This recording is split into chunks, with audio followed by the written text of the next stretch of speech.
This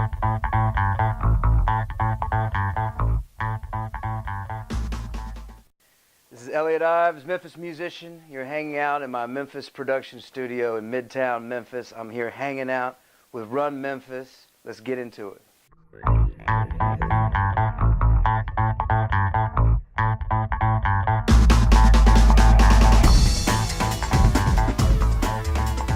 I've been doing this in Memphis a long time, played with a lot of bands since high school actually, and some of my really close high school friends.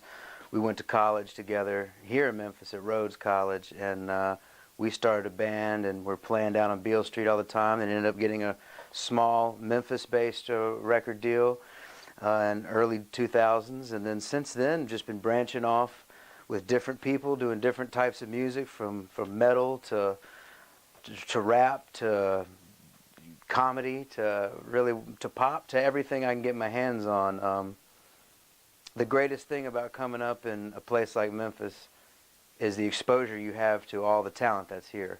There's just a gigantic talent pool, and you know, that's how you get influenced, and that's how you kind of want to get into everything. I would say most influential that got me started would be the rock band Europe and the hip-hop group, the Fat Boys.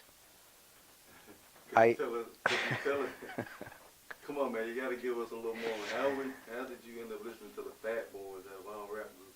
Why the Fat Boys?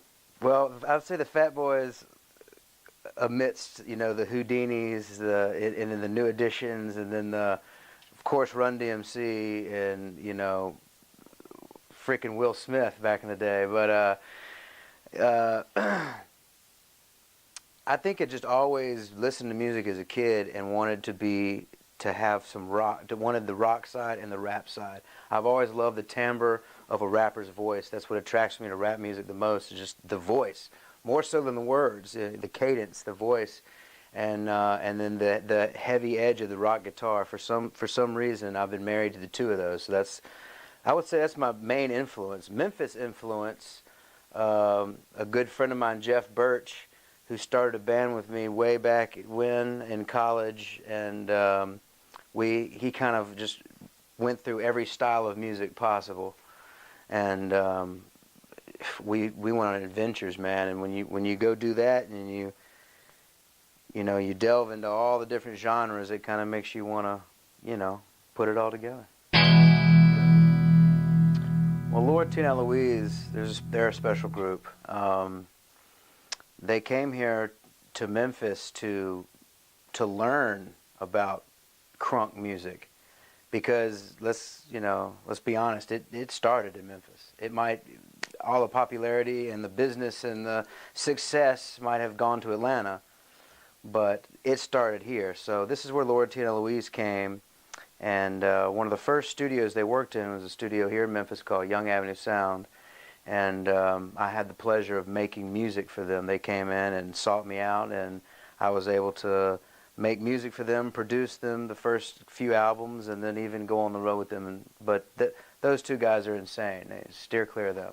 One of the fondest memories I have with Lord Tina Louise is when we embarked on a West Coast, really a good U.S. loop during the summer. And it was hot everywhere we went, and our air conditioning kept breaking down. But one of the best, the most memorable moment, I think, was going to Skywalker Ranch, about 30 miles north of San Francisco in Marin County, California, going to Skywalker Ranch and playing for Seth Green and Claire Grant's wedding. That was memorable. We drove all the way out there and had gigs on the way, and then we had gigs all the way back, but that was kind of the place where, you know, we just tore shit up, you know. And never forget that. Skywalker Ranch, if you don't know about it, Google it. It's the most amazing place. I met Free in 2003, maybe, towards the end. I was intern, engineer / associate producer or whatever up at Young Avenue Sound.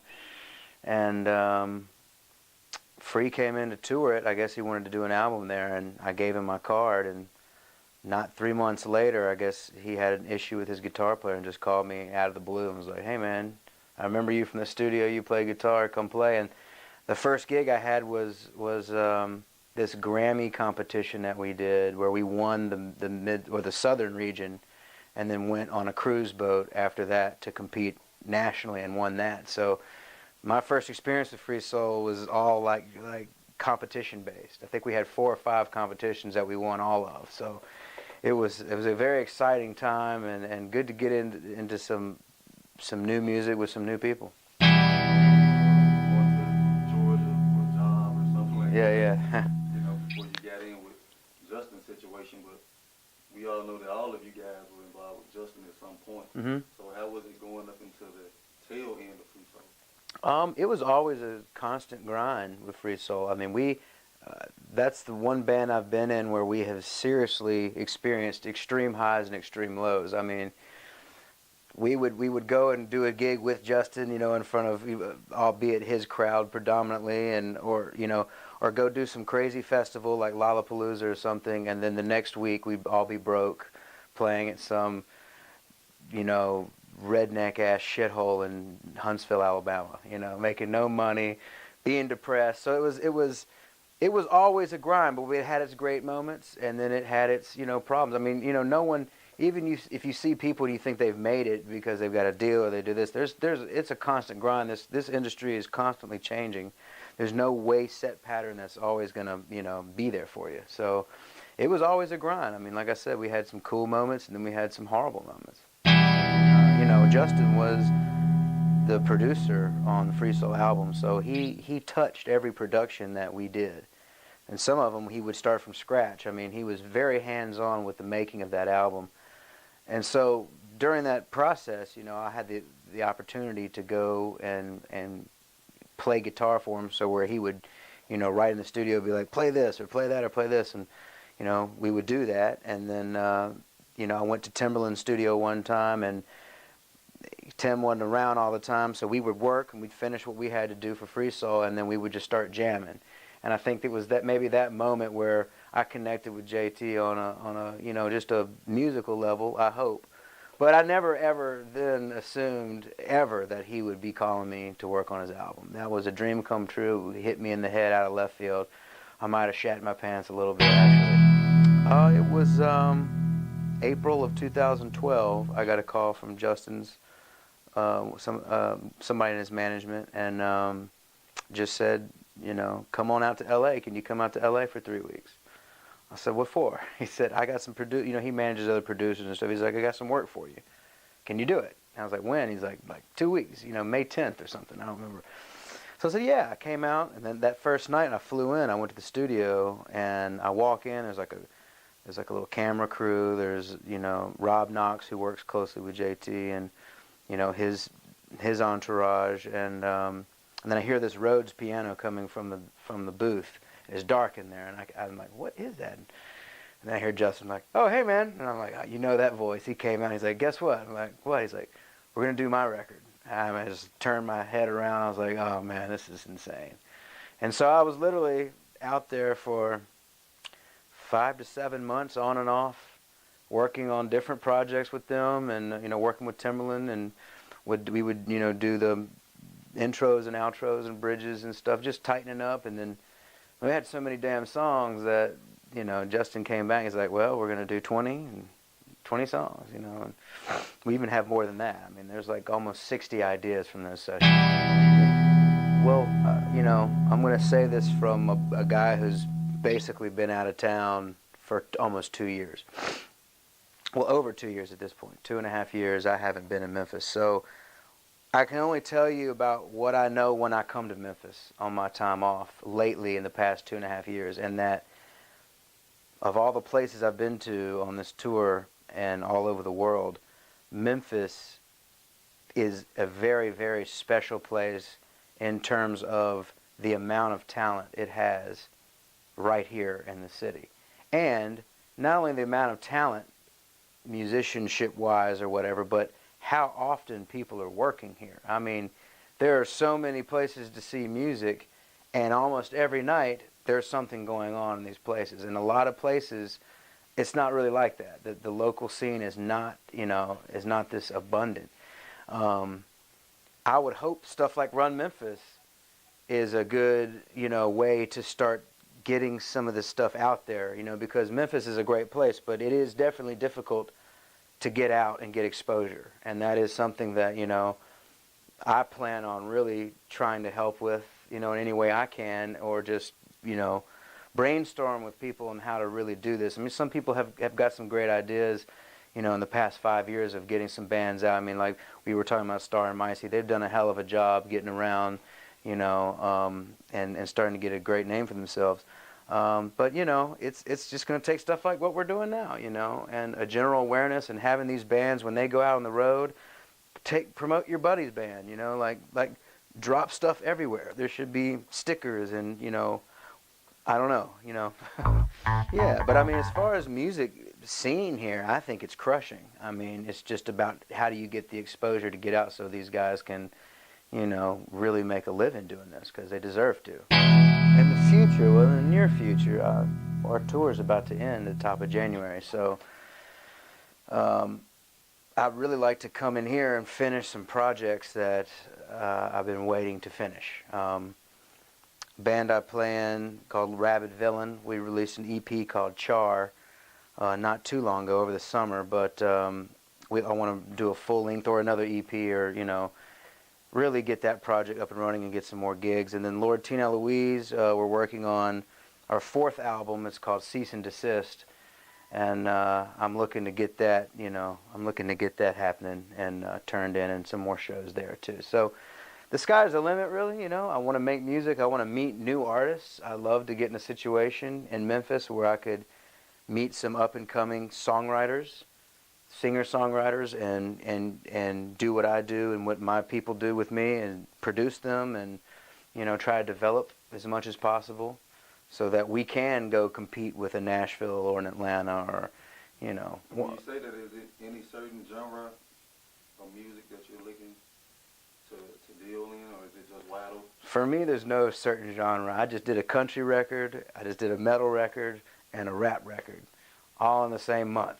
So to me, it's the more different it keeps me interested, So what inspires you to do the music? Like, how do you come up with these guitar riffs and these sounds? Where does it come from? When you're on stage, or you know what? I don't know any better. I'm not kidding. I really don't know any better. I have an iPhone filled with voice memos. I have a few thousand of them. And it's whenever it comes to my head. Sometimes I can't sleep, especially on the road. I'll have sleeping issues, so I'll be up at odd hours of the night, just, and then I can come in here and program that, or it'll be a guitar riff, or even a rap, or some cadence, or a melody, or anything. But I could get at least a dozen of those a day. And those turn into ideas, turn into songs, and then you show those to your production partner, then he adds, then you show those to somebody who's writing songs, or an artist, then they add. That's kind of, but the underlying part, how do I do it? No, I don't know. Okay, so you heard that you just had a brand new baby girl in the world. Yes. And I seen her earlier. You almost saw the whole thing here. Thank you. I'm going to give you the opportunity to give her first shout out. Wow. Yes. Make it official. First shout out to my newborn daughter, 7 weeks of age today. Shout out to you, honey. I love you very much. Vivian Lael Ives. Y'all be on the lookout. She's going to be a mean sucker, man. All right, Elliot, it's been nice talking to you, man. We're going to check back with you later. There's one thing we have to know before we let you go, and that's a question that we ask every person that we're going to do. Who are you listening to in your CD player? Or who is the last person you listen to that's from Memphis? Memphis music. Who are you listening to right now? The last Memphis musician I listened to was Yo Gotti. Yo Gotti.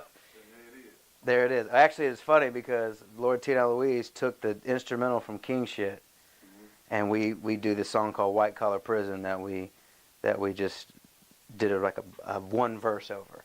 So we've been jamming on that, and then I went ahead and just have been jamming that album. I like Gotti's. I like all his mixtape stuff. And I actually got to play Memphis in May with him 2012 when he had the live band, and I think we learned like 35 songs or something. So it was Gotti's one of my favorites, man. He's good, but I appreciate it, man. And Run Memphis, you know, we've been talking a lot, and I'm out there, and you see me, I sport the gear, and you know, anything like this, you know, it's I encourage it, and you know, I'm here to help, and you know, whatever we can do to keep awareness going on and fuse this thing, man. I'm Elliot Ives, and I Run Memphis.